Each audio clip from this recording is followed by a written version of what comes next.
Are job creation strategies working? We receive differing perspectives as we look deeper into the issue on this week's Capitol Report.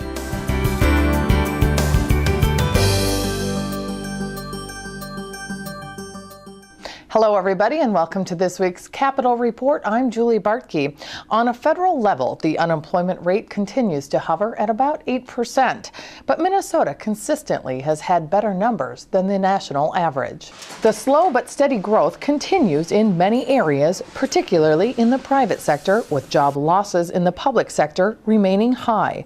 Steve Hine is a research specialist with the Department of Employment and Economic Development. He provides us insight on the trends in job growth and stagnation. We're officially 3 years now into the recovery. During that time, we've regained now over half of the jobs that we lost during the 18-month-long recession. So, if you put that in a bit of a perspective, it's taken us twice as long to regain half the jobs that we lost. So clearly this recovery has not been as robust as we would like. It has brought the unemployment rate down to 5.6%. It's been there in Minnesota for the last 3 months. And that's quite an improvement over the mid-8 range during the depths of the recession. But that doesn't quite capture the full extent of the difficulties that people are facing out there. A broader measure of unemployment that includes part-time workers that prefer full-time is still over 12%. Over the last couple of years, we've gained about 83,000 private sector jobs, but we've lost nearly 8,000 public sector jobs. So you're right in that the public sector has been a drag on the recovery in terms of adding jobs, or in that case, losing jobs. It's hard to say what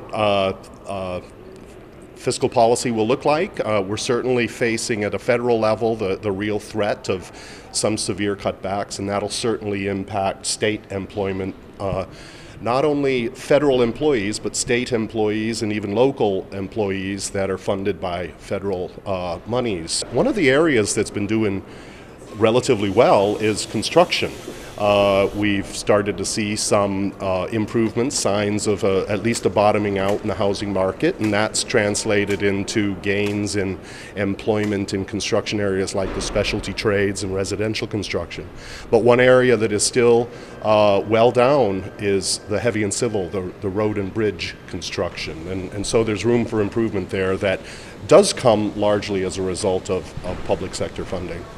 Steve, for somebody who studies the numbers and studies the trends, would you say you're optimistic about this recovery, pessimistic? What words and kind of classify or categorize it for us? Well, I guess inherently I'm always somewhat on the optimistic side compared to a lot of people out there that are pointing to a lot of negative numbers. The recovery has been steady, but still slow enough that there are bound to be some negative signs across the broad array of data that we look at. I would say that based on some numbers that we're in the process of finalizing, and I can't say what the specific number will be, but the number of vacancies that employers were reporting to us in the second quarter looks to be about the highest we've seen in about 10 years.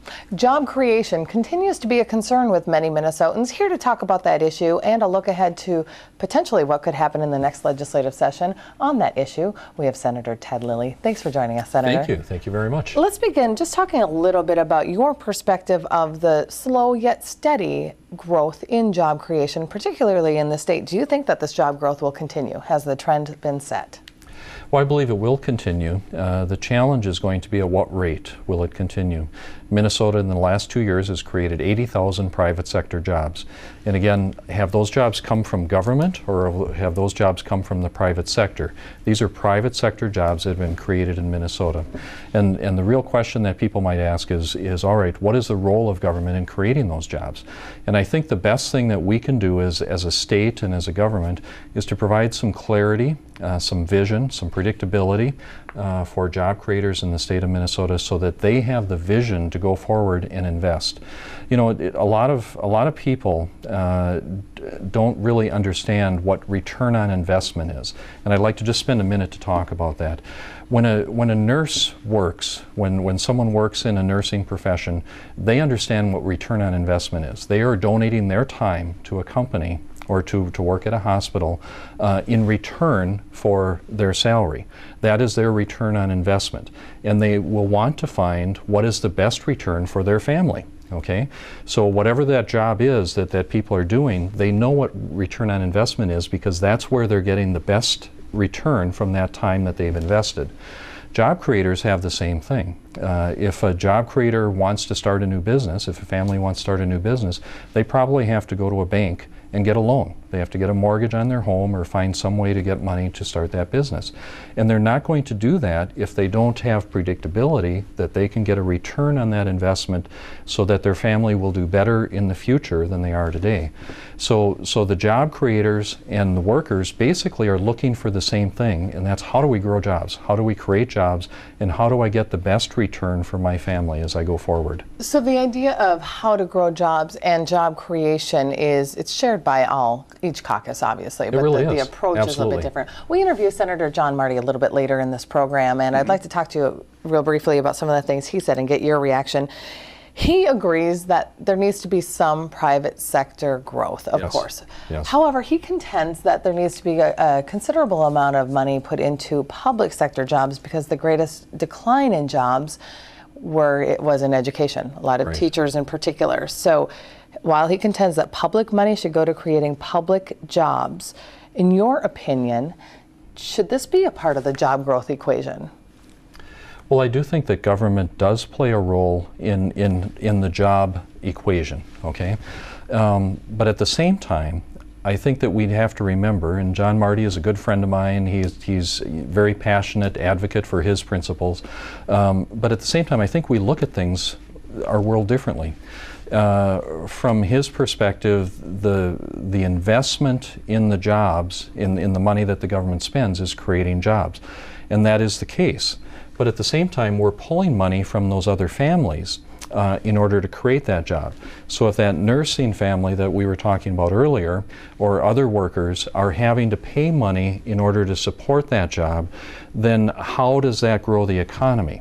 Because that family that is supporting through their taxes the job that we've created over here is not able to invest in perhaps a new car or go on vacation or their children's education or things like that, which also grows jobs. So I think where we're looking at is two different sides of the table. And the side that I think really helps us grow out of this economic situation that the state and the nation are in is if we have a broad-based job growth instead of specifically just in the public sector. I want to take it a step further too and play devil's advocate again. Sure. He also contends, Senator Marty also contends that at this time in particular, with roads and bridges not being in the greatest shape, that now is the time to invest in that infrastructure while getting some of the construction trades back to work as well. Cheap, prices are cheap. Would you contend that now is the time as well? Yeah, actually we did that in the last session. We had a very good sized bonding bill. Larger bonding bill. Well, of course he would, and Senator Marty put forward a bill that was not passed. It did not get very far, and the reason for that is we have limits to what we can invest. There's a criteria that has been in place for bonding for a number of sessions. It's not a Republican or Democrat situation. It's basically the policy that Minnesota has applied over the years to what level of bonding do we implement in the state of Minnesota. So we tried to follow that this session also, and we did do bonding that did create some jobs in the infrastructure, taking care of that infrastructure in our schools and education, on the roads and bridges. These are important things, but there also is a question to how much can we do and when is it appropriate. Okay, let's take a look ahead to the next legislative session. There is a projected budget deficit in this next cycle.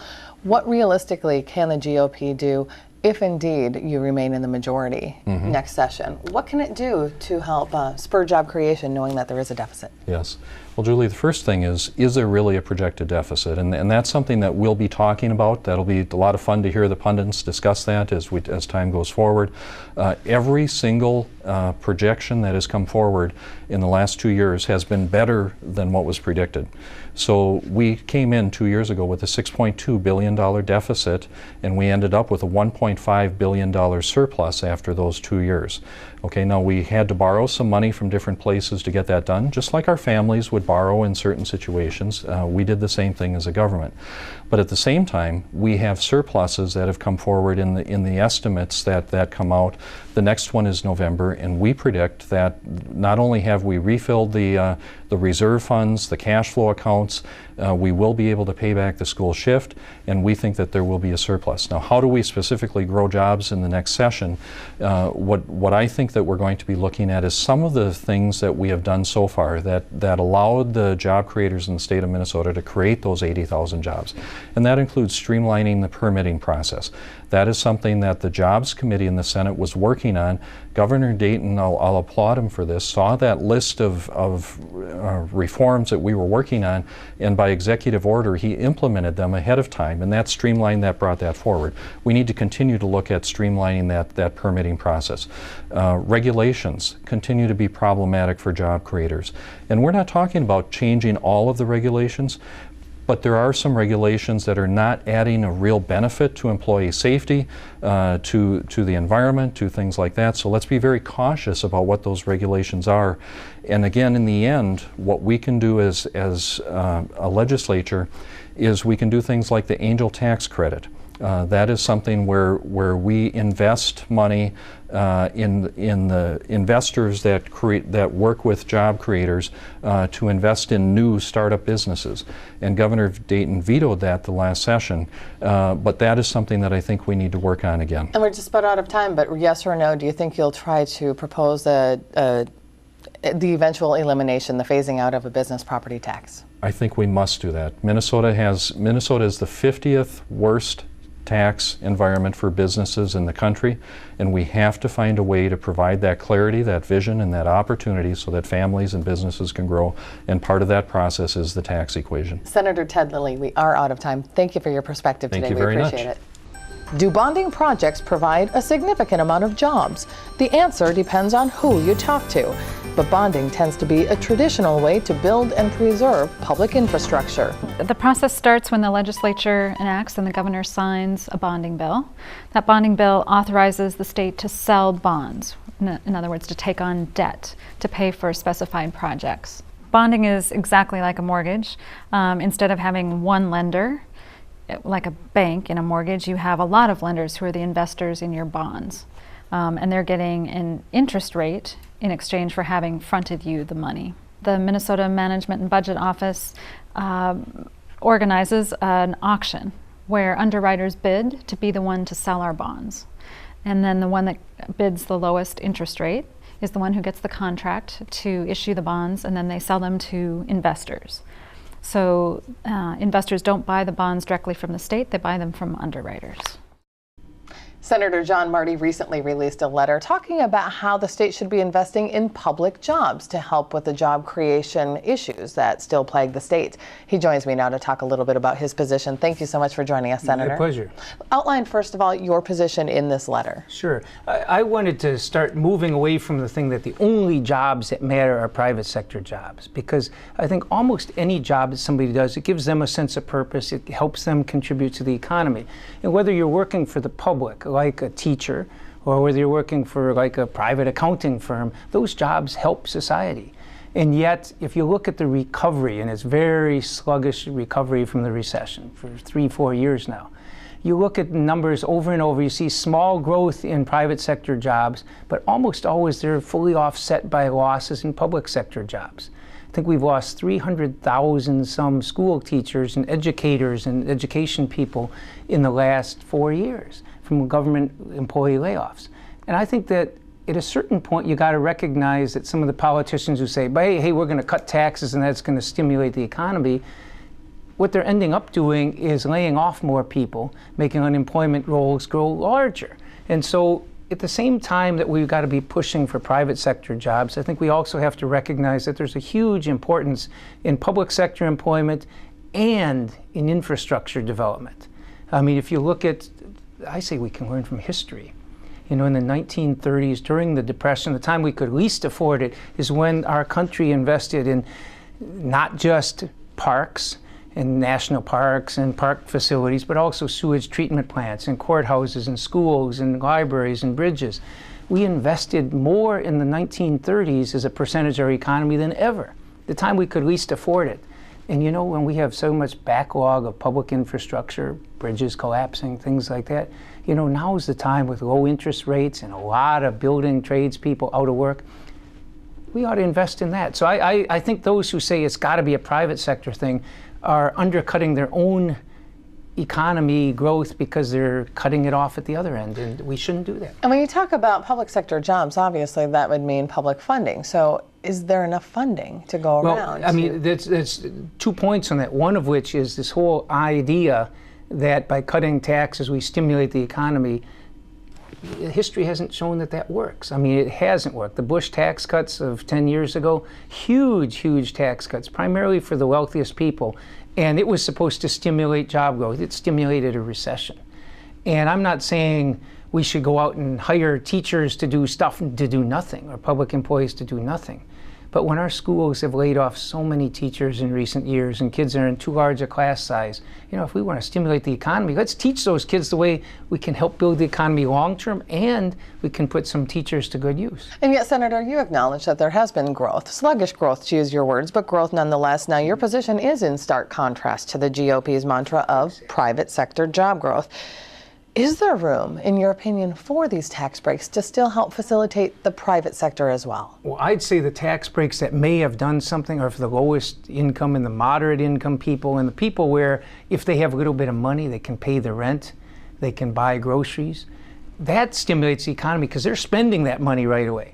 If you cut taxes for somebody who makes $1 million a year, you cut their taxes, you know, they're not really going to spend it on something. They're going to bank it in various ways. And that's not a good way to stimulate the economy. And that's why I think a lot of people like me think that the low-end tax cuts for moderate income people, for retired people and others, maybe a little bit more there, but not at the high end, because that's not been helpful to the economy. And you have to recognize, which one party doesn't seem to, and that is that those public sector jobs are real work. I always think, and the Republicans do talk about putting people to work, but I always think whether it's a public sector or a private sector job, it's in my interest, it's in your interest, it's in all of our interest to get people to work. And that shouldn't be just private sector. It should be private sector and public sector and nonprofit sector. It should be trying to tackle all the challenges the community faces.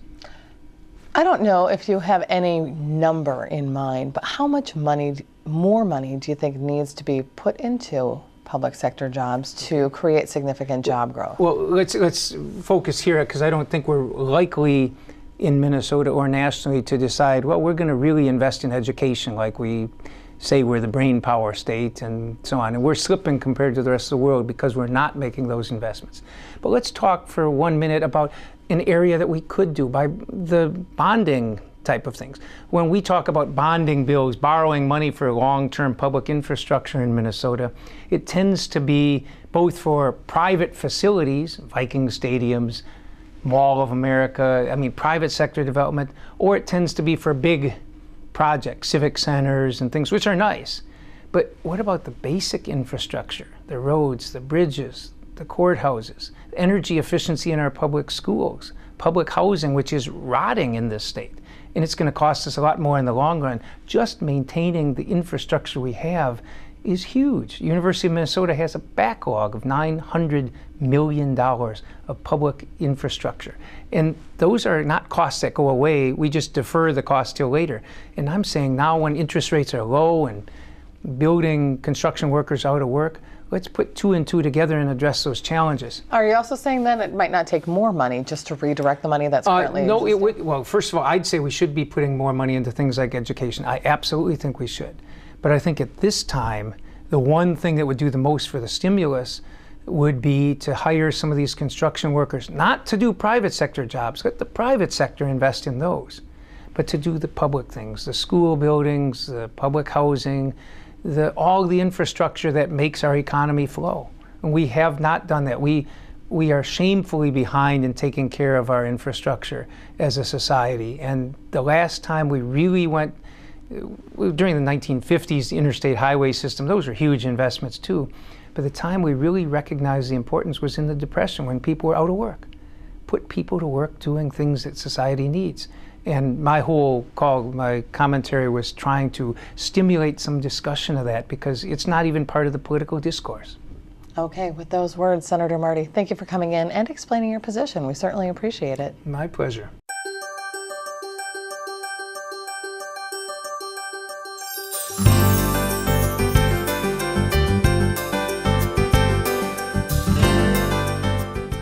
Unemployment remains one of the biggest challenges facing Minnesota's veterans. According to the Minneapolis Star-Tribune, in 2011, roughly 23% of returning Minnesota veterans come home without a job. Speaking on this issue, we have Minnesota State Senator Ted Daley, who also has the unique perspective of being a veteran.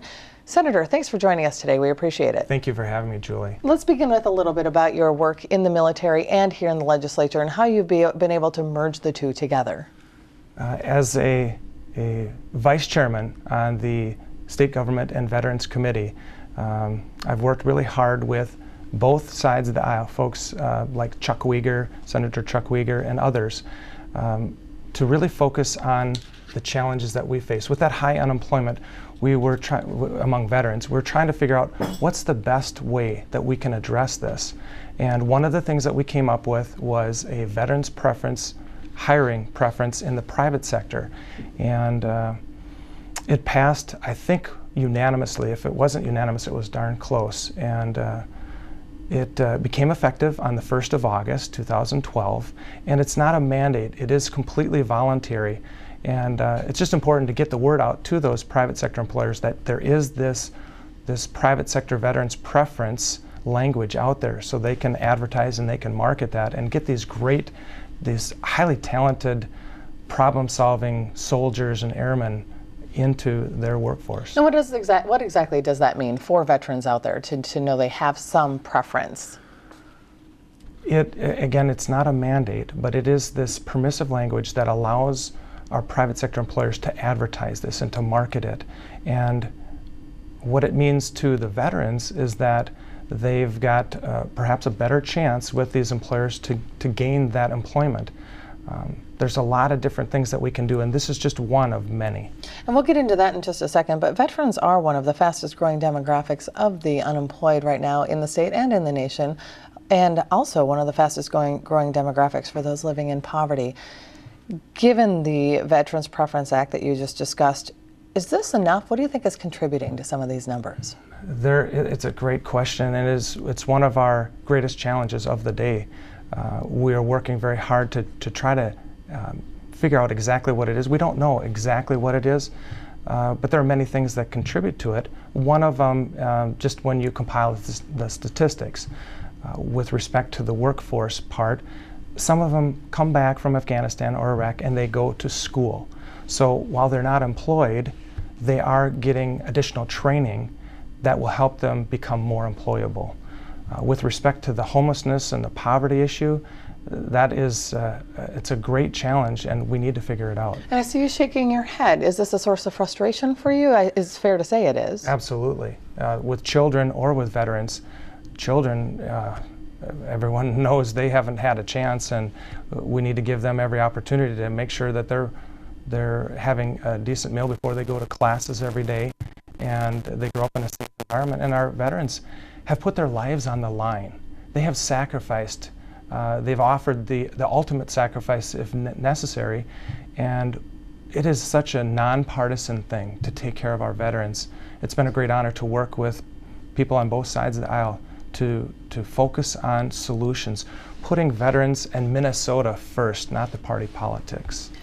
For an employer, particularly a smaller business, knowing that if you hire a military and somebody who's in active duty, they're going to be gone for training, they're possibly deployments, do you find that this tends to be a deterrent? It can be for some employers, and they do have that concern. The number of deployments, though, as we look into the future, we're projecting those deployments to go down. We're pulling troops back from Afghanistan. In the near future, we already have from Iraq. We don't know where other deployments could be in the future, of course, but in the near term, the horizon that we see looks very promising and a lesser concern to those employers. I'm curious, Senator, what was your experience returning as a veteran looking for a job? Did you face any of these obstacles? Certainly some of them. You have to look at what your network is, and it's something that hasn't changed for decades, maybe centuries. It's who you know, not necessarily what you know. And we try to stress to veterans to work with your network, not just sending your resume into a database, but call those friends that you have. Network with folks to get that opportunity for the interview, because when you get that interview, you're going to land the job. When they see they see the things that you've done, they hear the stories, the accomplishments that you have. The Army's 7 values, the 7 values that we have in the Army, are similar to those that are in the other services.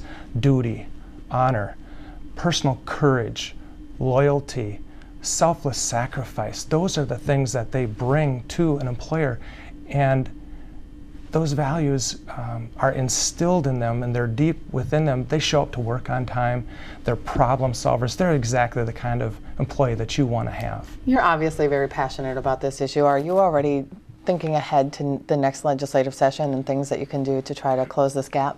There are a few things, and yes, I am happy with what we accomplished and proud to say that we worked with other legislators and Governor Dayton to focus on the solutions, and he signed many of these bills into law that are helping already. Some we haven't received any data yet, but we will, and they're very promising.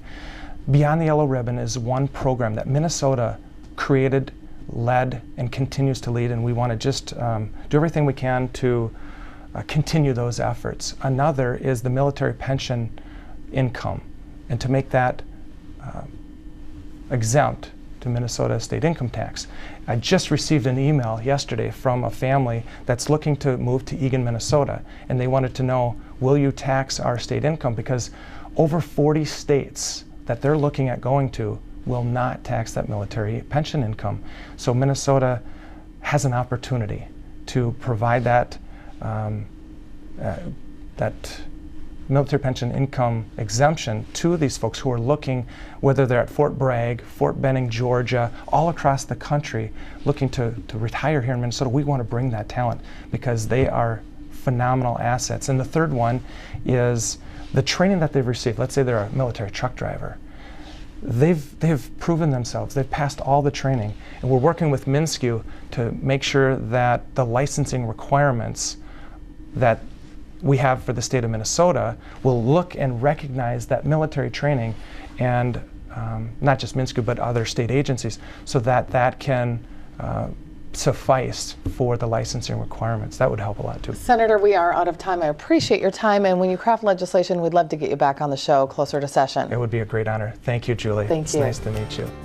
It's now easier to stay in touch with activity at the state capitol. Senate Media Services is on Facebook, YouTube, and Twitter.